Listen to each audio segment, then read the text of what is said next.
and welcome back to another edition of Austin's American Flyer. This is part 2 in the inheritance series, and I thought it might be kind of fun to investigate a little bit more how you can determine how things go together, approximate ages. I also want to say thank you to so many of you that have commented. There's been some fantastic comments, and I've learned some things I didn't know, which is so much fun. So thank you all. And if you hadn't seen the comments, I'm not sure you can do it on a smart television. You have to go to a computer or a smartphone and then scroll down, and you can see the comments if that's anything you're interested in. But yeah, some really good stuff. So if you haven't checked that out, please do so. So today I want to talk about two things, kind of drill down on two things. The first is couplers, and the reason couplers are noteworthy and a way that you can help determine what happened or what time a car was made and how it goes together is because there are certain types of couplers that came along at certain periods. And I'm specifically talking about the link couplers. I'm talking about post-war American Flyer, and once you get to the knuckle coupler, it's not quite as clear as it is with link couplers. So I thought today we'll start with that, and then we'll talk about something else that I think is also pretty interesting. All right, so I happen to be using as a reference guide this book right here, American Flyer S-Gauge, Greenberg's Guide. There are several different references. I've seen them on Facebook Flyer pages. There are just many people that talk about this, lots of great references, but I think just to kind of help us quickly get up to speed, I want to take a quick look at what is listed here. When it comes to link couplers, there are kind of four general categories, and they depict years. And then within those years, there's some variation, and I'm not going to get into that, but there's differences. So in 1946, there was a link coupler that came out that was called thin. Okay, there's no weight on it, and I have an example we'll look at in a little bit. Then in 47, they came out with a little bit thicker variation of that because they found these thin ones break, and I have certainly found that to be the case. I've had a very few of these that have survived to modern day, and then it kind of painful when they do finally snap, but there's just not a lot of material there.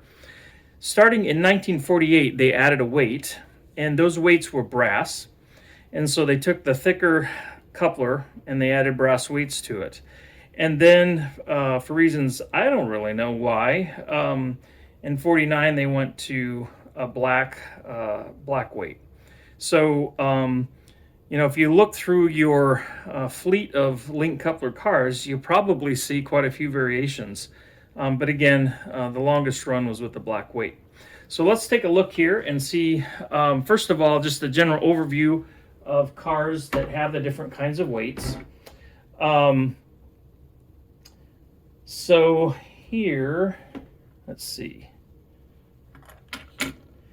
This freight car did not come with this set, just to be clear, but this has a thin coupler on. Here is one of the cars that came with the sets.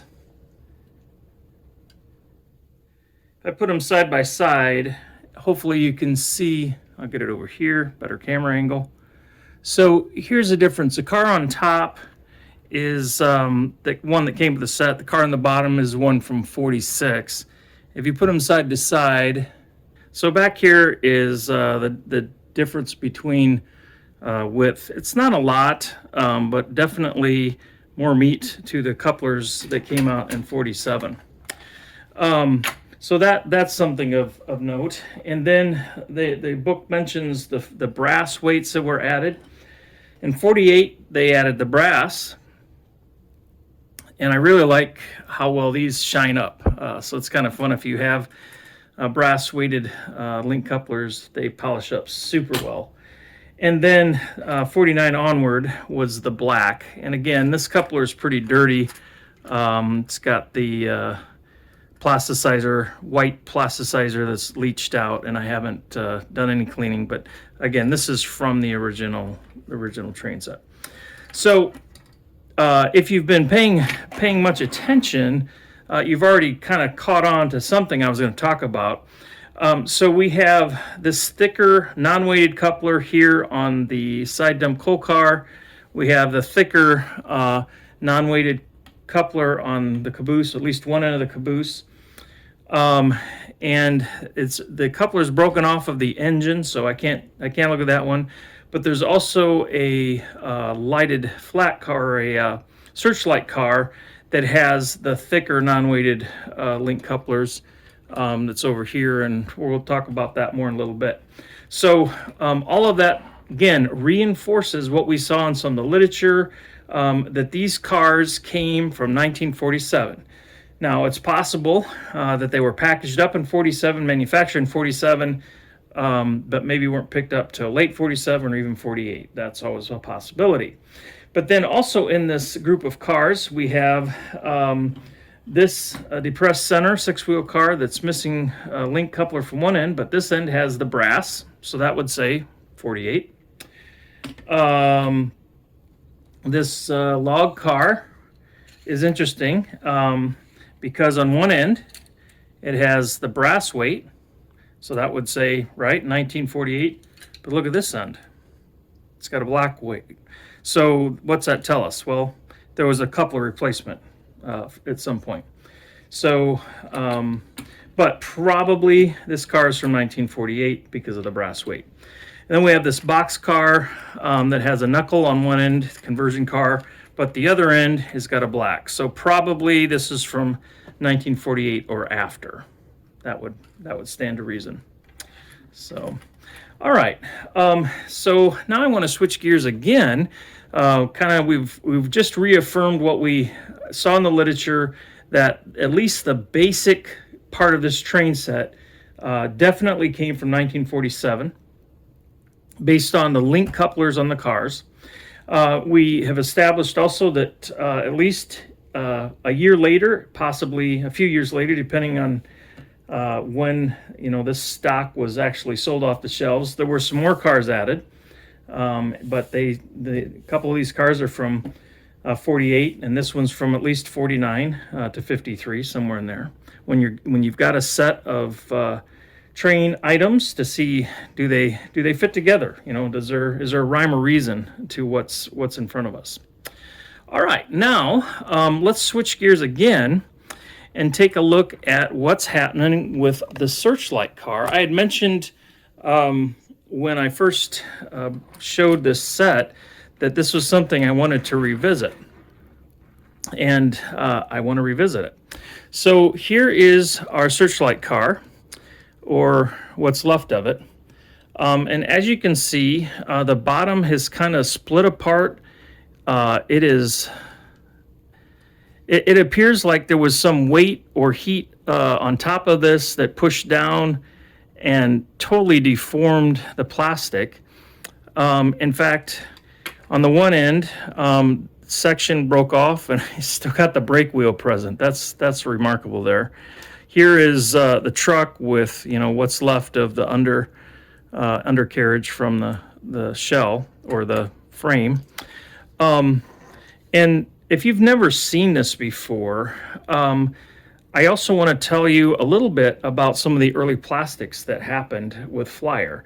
Now, even though this coupler tells us that this car was produced in 1947, it's possible that this frame was made before that and assembled later.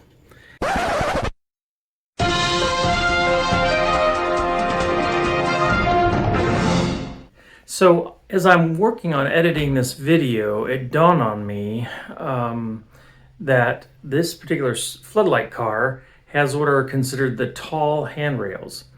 And it got my gears turning because I remembered reading something about this in Doyle's book. And I was like, now wait, what was it about the tall handrails? And so I just went and checked into that. And the deal was, I've got 3 or 4 searchlight cars, and all of them are short handrails. until this one came along. This has tall handrails. The tall handrails were only produced in 1946.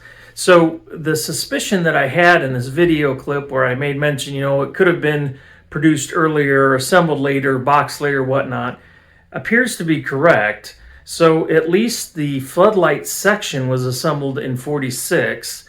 Whether or not the car was finished, I can't say. It's definitely got couplers on it that are from 47. Were those added later? Was, like I said, was the assembly something that took place later? It's a best guess at this point. But somehow it's got 46 floodlight section on the top section. The plastic is definitely 46 because of how it behaves.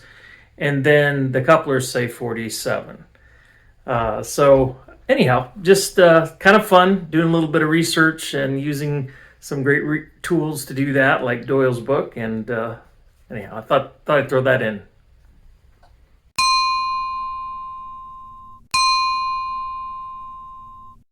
And the reason I would say that is because there's lots of evidence written and factual evidence that in 46 and somewhat into 47, Flyer was using some early plastics and still trying to get the chemistry down correct.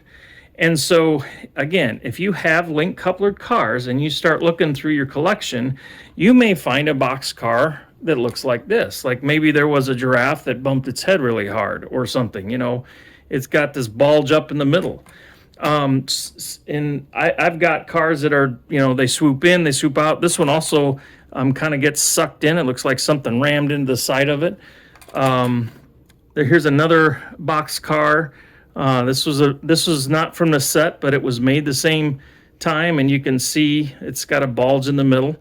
I've got cabooses that have swoops and whatnot. This is a flat car that I've had since I was young, and as you can see, it's missing whatever was on top. I don't know if it's a log car or it was a searchlight car, but it has a swoop in it. So chances are pretty good. This car was from an early run of plastics. Whether it was 46 or 47 is impossible to tell anymore. But anyhow, I just thought I would show you kind of what's going on. And then here's and I wanted to mention on this car, since this is the same plastic that is on this one that blew up, notice the difference in what it was looked like when it was made and what it looked like after. Who knows what happened to this thing. It's possible this one was damaged by additional heat sources on top of the issues with plastics. I know the son told me that some of this had been in an attic for a while, and obviously attics can get pretty warm depending on where it's at, and this was down south, I believe, which could have helped exacerbate the issue here. But what Flyer did pretty soon after they started having these issues, and they started happening pretty quickly, is they went to metal frames. So here, again, this has got the brass coupler or brass weight on it. So this would have been from 48, but this is a metal platform. So they did that. In fact, you'll find that some of your passenger cars and boxcars and other cars will have a metal frame. And then after a few years of continued trials, they went back to plastic once they kind of had it sorted out. But I just thought you'd find that kind of interesting. I've never seen a car this bad before. So it makes me think there probably were some extenuating circumstances that led to the unfortunate demise of this car. But what's kind of neat is I happen to have this guy right here that needs a deck or something, and I've got this platform here. So that's a way to salvage this scenario, is just detach this. And so thanks again for tuning in today. I hope you enjoyed this little additional bit of detail information. And again, those of you that have additional thoughts, comments, experience, stories with full sets, partial sets, cars that have had something weird like this happen to the plastic, please leave comments. And to be honest with you, I think it would be so fun to see pictures of cars that you have that are from these early years. So let's do this just for fun. I want you to use the email aftrainfun@gmail.com. You'll see it at the end of this video in the segments that talk about ways to connect with me.